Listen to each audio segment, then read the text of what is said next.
Hey everybody, Happy New Year. It is Mama Radha. How is everyone tonight? I hope you guys are going to do something fun, productive, exciting, just not reckless. I will be celebrating at home. My husband's working. As soon as he comes home, then it'll be almost midnight. It'll be perfect timing. And then my daughter also works till like probably 11. So, but we've got the other half of the crew here, and just gonna make some goodies. And it's almost a year for me. No drinking, no smoking. Woo!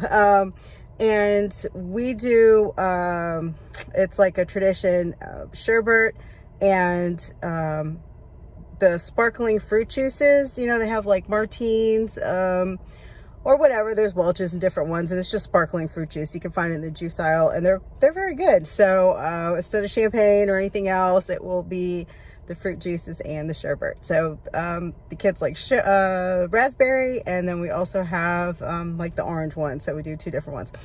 Anywho, I asked you guys if you had any questions, and I got two really good ones. So the first one was from Sir Hammerhand, and you should be officially knighted, if that even means anything to you. But definitely, I feel like I can't say Hammerhand without saying Sir Hammerhand.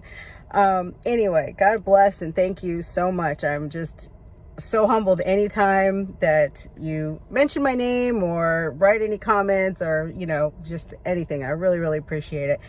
So what a great question. He said, how do me and my husband work through troubled times, challenging times, and come back together?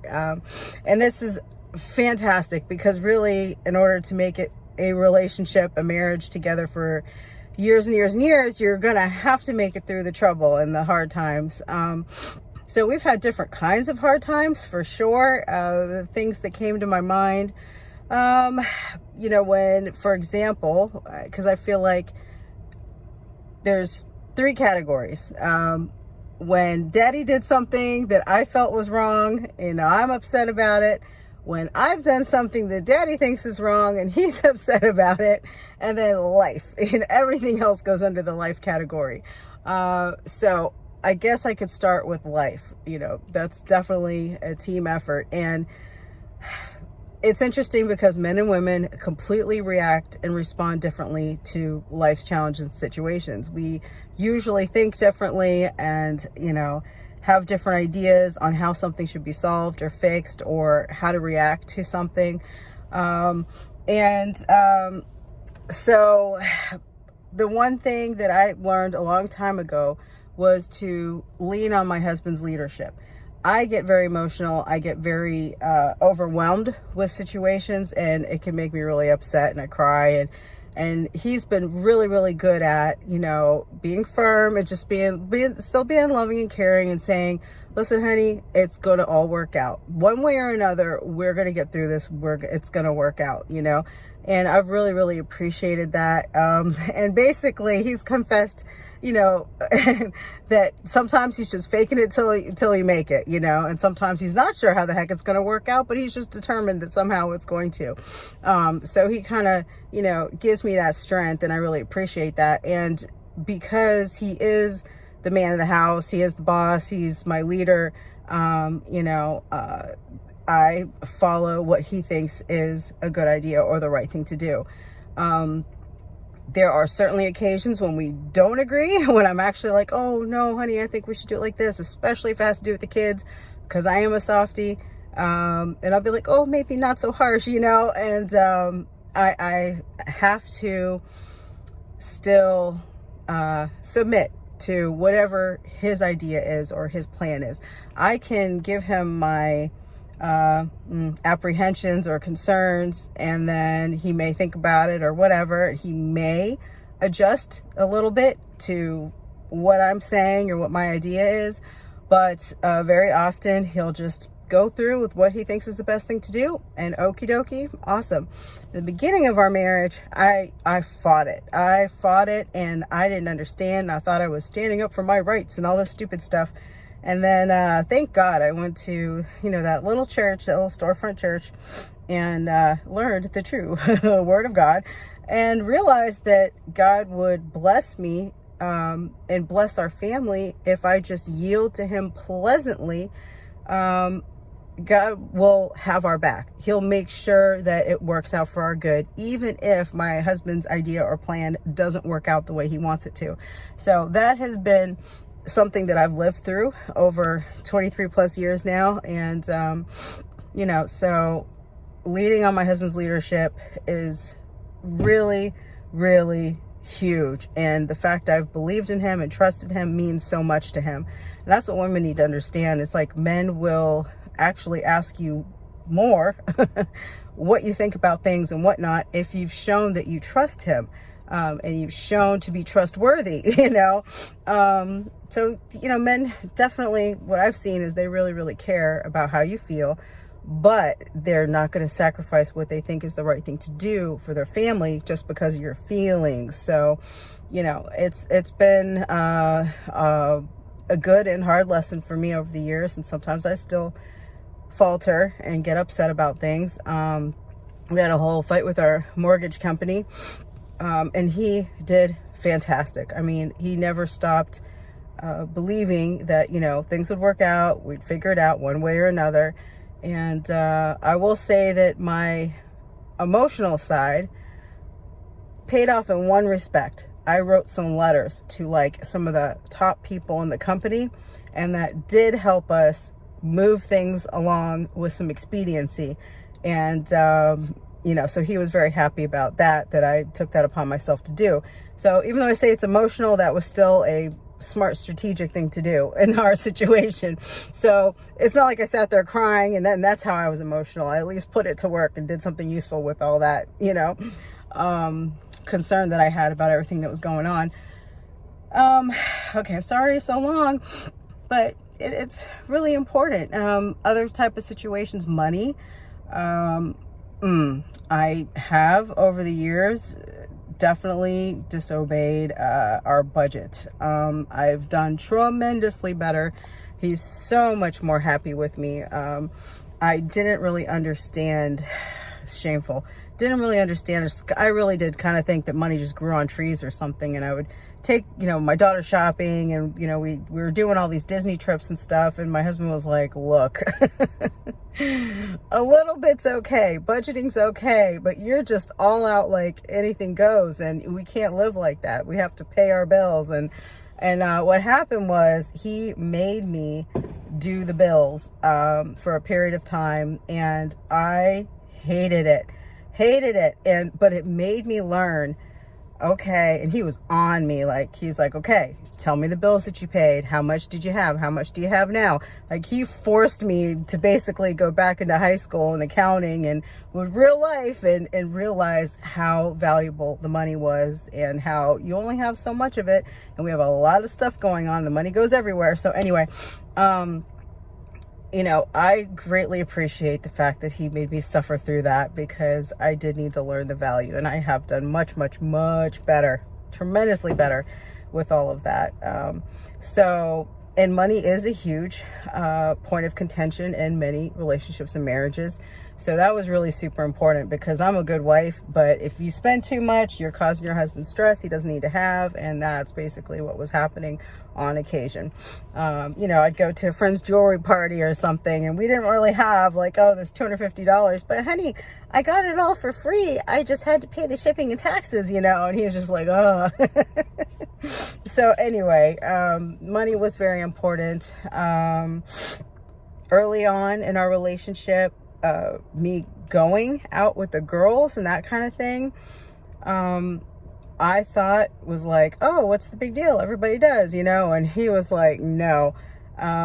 So I learned that pretty quick, but I was like, I don't understand what the problem is. Daddy goes out, you go out, you don't come home till 5 a.m, you know, you're playing cards and this, that, and whatever. And he's like, I'm a man. No one's going to rape me. No one's going to kidnap me. I have to worry about you, and I have to know where you are. And I was like, fine. So, you know, I learned that pretty quick. And then, you know, girls' night ended up turning into like girls' lunch. Like, okay, if you want to see me, let's go to lunch.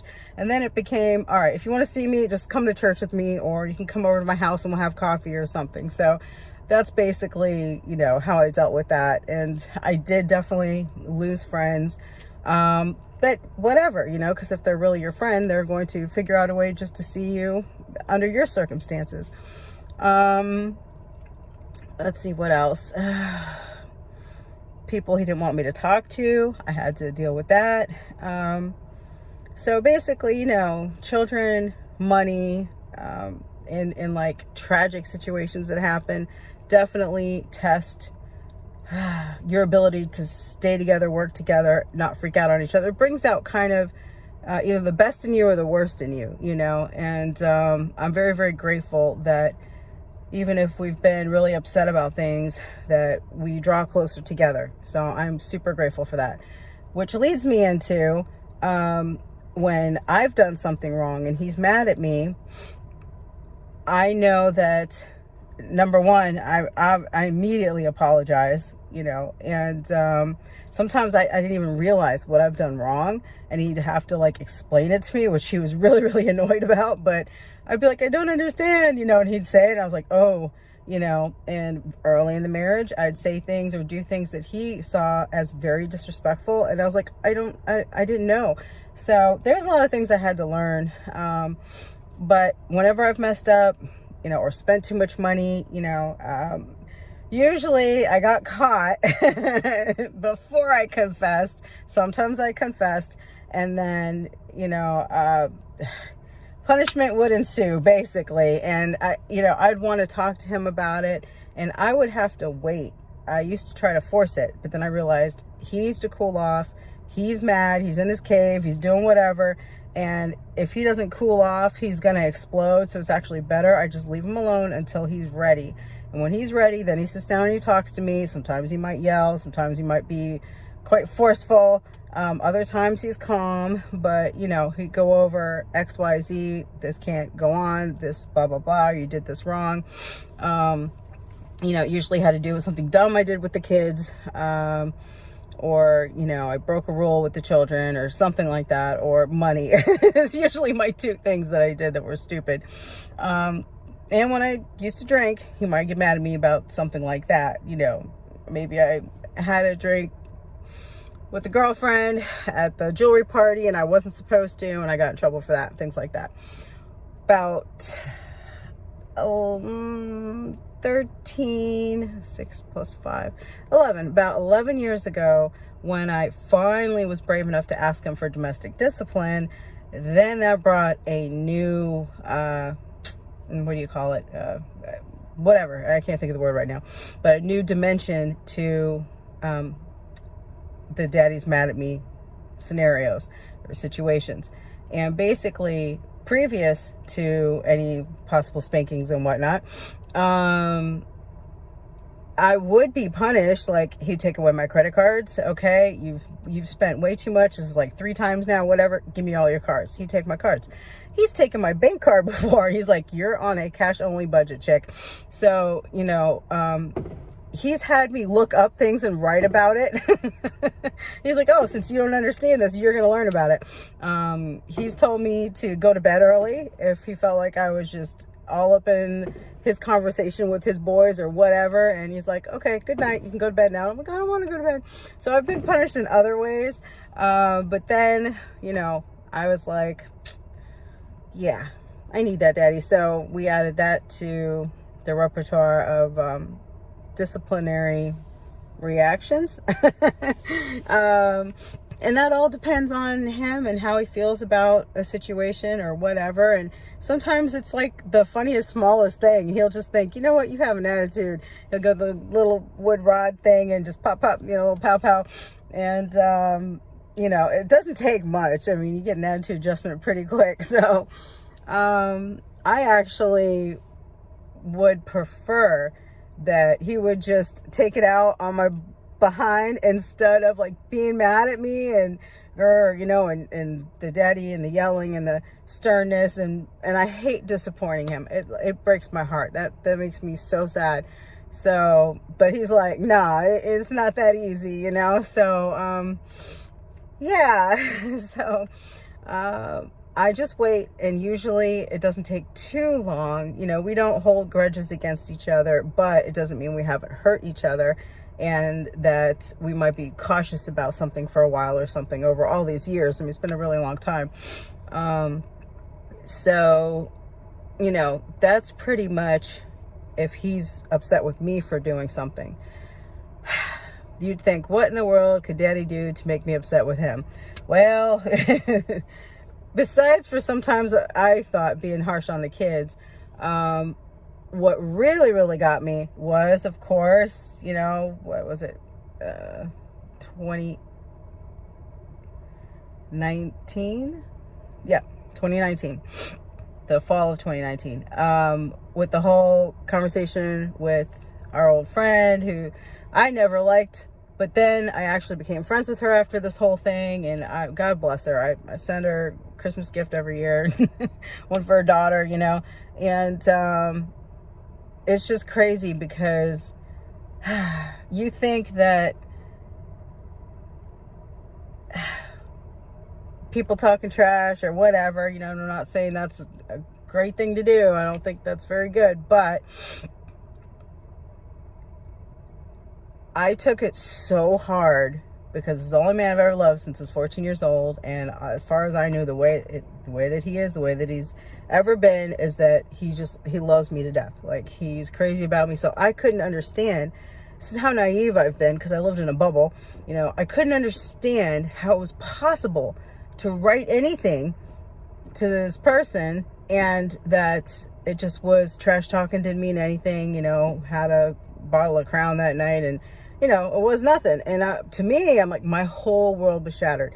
So that's the kind of thing that made me mad at him. And it was more devastation than being mad. But, you know, that's how I manifest my anger, is I'm really upset.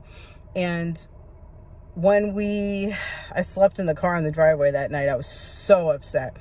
The next morning, he's like, I want to talk to you, you know, and you guys probably don't remember, but I said, well, okay, you follow me if you want to talk to me. I was a bit sassy, you know, and I drove to the gas station. I got like a coffee and I don't know, an orange juice or something. And he met me there, and poor guy looked exhausted. He's like, oh God, this is all I need right now. We were getting ready to go on like our 20th wedding anniversary and everything, like a few months later.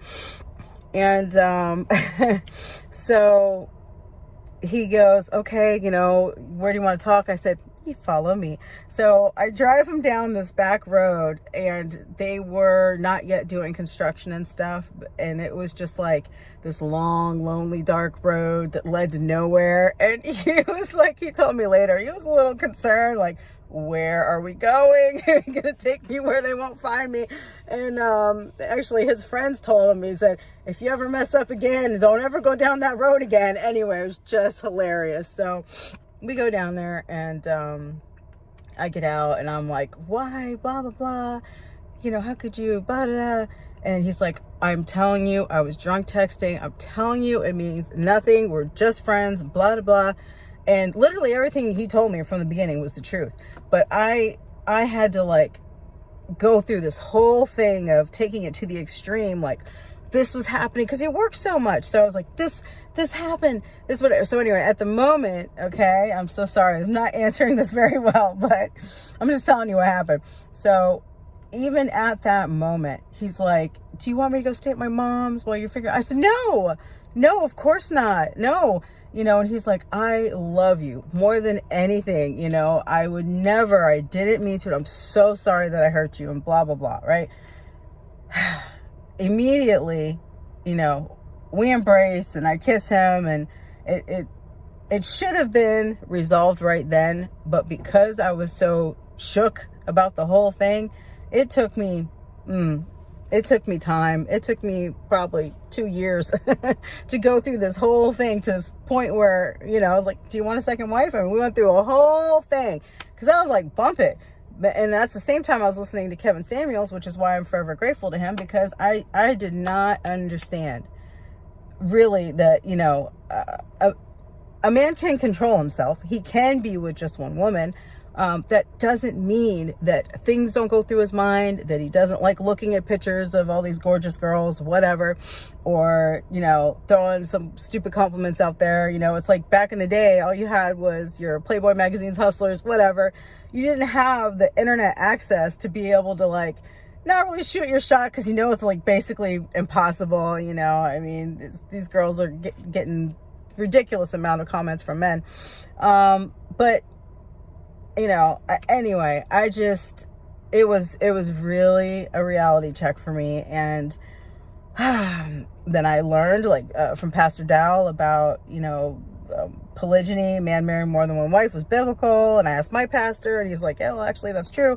And just so much, I just learned so much. And I tried to learn how to accept male nature for what it really is, not what all the feminist upbringing tried to teach me it was, you know.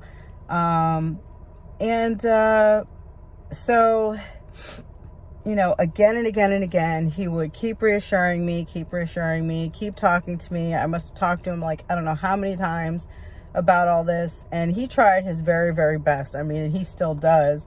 I definitely don't bring up any of that stuff anymore.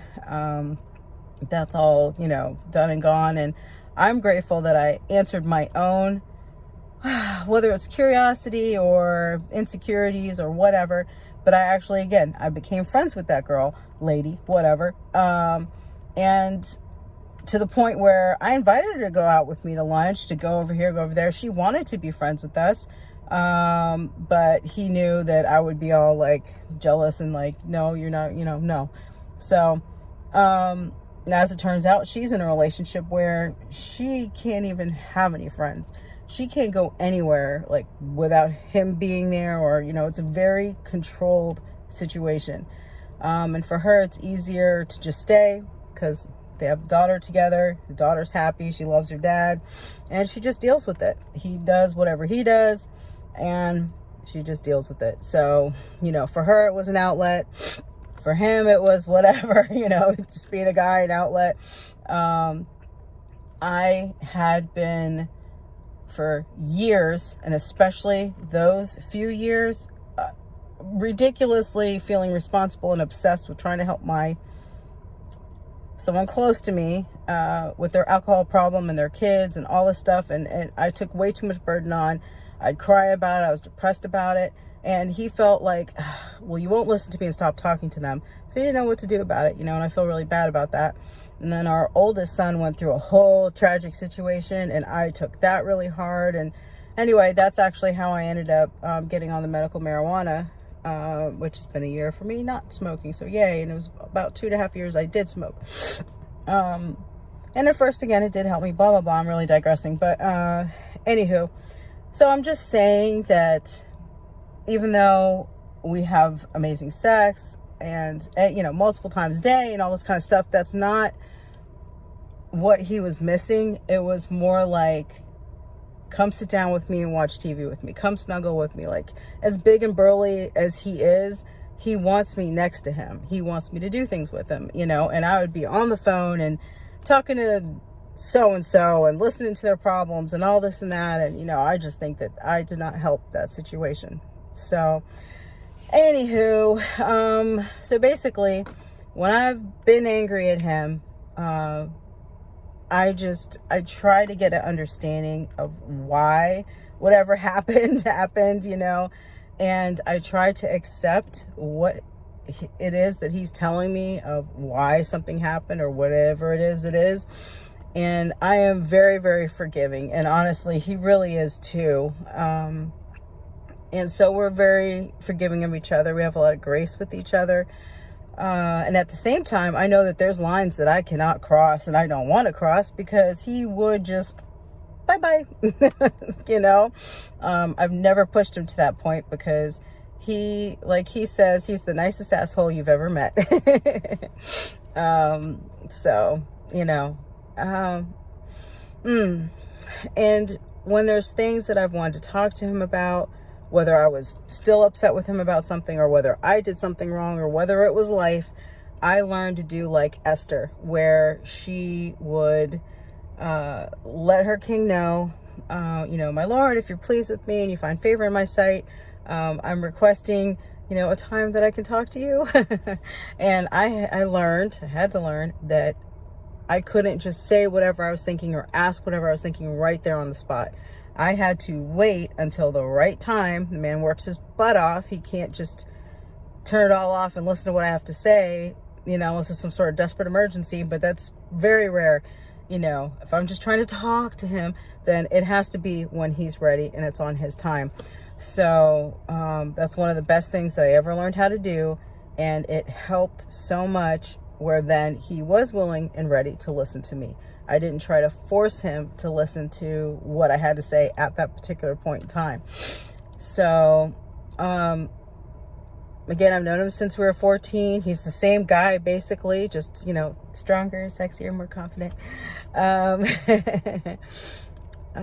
But he's always been like my way or the highway. And at the same time, I will love you, cherish you, take care of you for the rest of your life. And that is the most beautiful balance of a man I have ever seen. Oh my God. So funny, because I saw a post that said, relationships only work if the man loves the woman more than the woman loves the man. And I'm like, nope. Women are ridiculous. We are way too fickle, and all the other issues. I do believe that the woman needs to love the man more, if it has to be one or the other, more than he loves her. And actually, to me, I think men love very, very deeply, more deeply than we can even imagine. It's just that if a man's a man, he handles his business. His business comes first. And that's so he can take care of you and the family. And women need to love their man more to keep the family together. Otherwise, they're breaking up their home, splitting up kids, taking kids, this, that, the other. Some women are abandoning their kids. So, it is important, very important, that she's pair bonded to him, that she's, he's my whole world. I'm crazy about him. Like, I think about him all day. It's ridiculous. So I just watch him when he's walking in the store, when he's talking. Sometimes he's trying to talk to me serious, and I'll just start, and he knows when I've lost focus, because I guess I got a look on my face, and he's like, knock it off. I'm being serious right now. So anyway, but I guess, the most important thing, some people have a thing like, don't go to bed mad and stuff like that. Well, sometimes you're so upset with each other that, or he just can't take any more of your emotional whatever for that day, that you go to bed crying. It's happened to me on numerous occasions where I've been so emotional, my cycle, before my cycle, whatever, where I can't, it's like I need something. And sometimes I'll be like, I just wanted you to hug me. And there have been times where that works, and other times he can hug me and I'm still crying, and he's like, well, I don't know what else to do for you right now. So, it's I've always said God has a huge sense of humor, the way that he put men and women together, and how completely different creatures, how opposite we are, and how we have to learn to work together and complement each other in order to make it. It's just, it's something. So, I'm so grateful. And I think that having humility and realizing that you ain't the shit, that don't be so self-righteous and all that kind of stuff. I think that's where church really helped me. Like, oh man, I realized I'm messing up bad here. I thought it was all his fault, and I'm like, oh no, it's me. So being able to see your faults and work on them, and, self-awareness and all that stuff, it makes a huge difference in how the relationship goes. So I know that I'm completely lucky and blessed to have him. I've always felt that way. Even more so every year that goes by, the older I get, which this year I'm going to work really hard to just love myself. I know that sounds, whatever, but for me, I beat myself up so much about not looking like the 20-year-olds at the gym that I'm making him crazy. I'm making myself crazy. So he's like, just love yourself, appreciate all the hard work you're doing every single day. It will pay off. Just, it's not going to happen overnight. And we have been working on, this doctor, that doctor, this supplement, that, this, that, the other, whatever is going to be the magic formula to help me get my body on track, and whatever, things that I might be needing help with. Or it's very, very whew, that's a whole journey in itself, because I'm going to put that in my book too. Women need to know, otherwise you're just floundering and suffering. And I know other friends of mine who went through premenopause, whatever, and they just blew up. I mean, blew up. And I was like, what happened, you know? And shoo. So I've experienced my own version of that and just not having it. Anyway, yeah, so I guess the determination of being together makes a huge difference. Like we've both said, you know, divorce is never an option. I told him if he ever got tired of me and decided he wanted to leave me for, you know, a hot thing that doesn't have all these issues, keep me up in a tower and come visit me once a week. That's got to be part of the deal, because I need that D. So I said I need it or I'll go insane. So he thinks I'm silly, but you know, that's just how I feel about it. And we both have that mindset, you know, we're married once and that's it, you know. So to me, even after he goes, I'm still married to him, and I do not ever want another man. I don't want to be married again.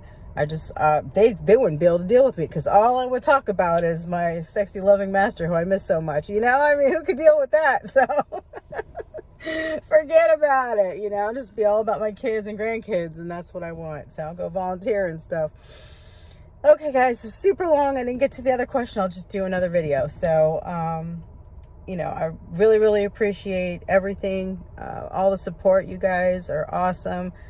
I know that everybody will never agree on every single subject or person or content creator, and that's all good. We generally all agree on the same general principles of what's going on in this world, and I just really salute you guys. Amazing men out here. Just,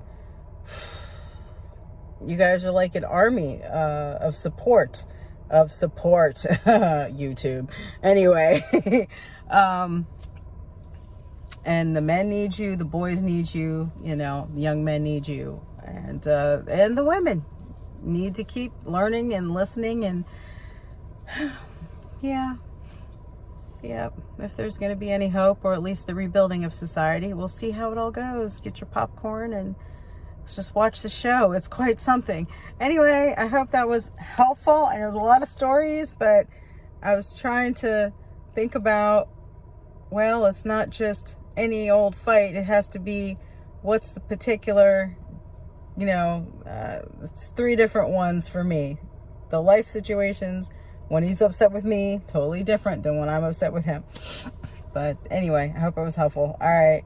God bless you guys, and Happy New Year.